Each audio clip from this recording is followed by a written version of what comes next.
how to change the sky clouds in Unreal Engine 5. We click the Edit and select the plugin. We type the Volumetric. Select it and restart now. And now we enter again. And we click this setting and make sure our engine's contents and plugins contents is checked. And now we click it and select the plugins and we scroll it down, and here you can see the volumetric content. We enter content, select the sky and enter the material,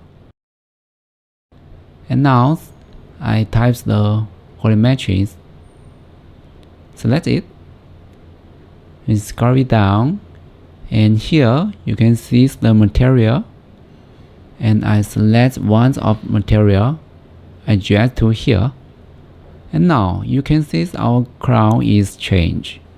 Yeah, that's it. Thanks for watching. See you next time.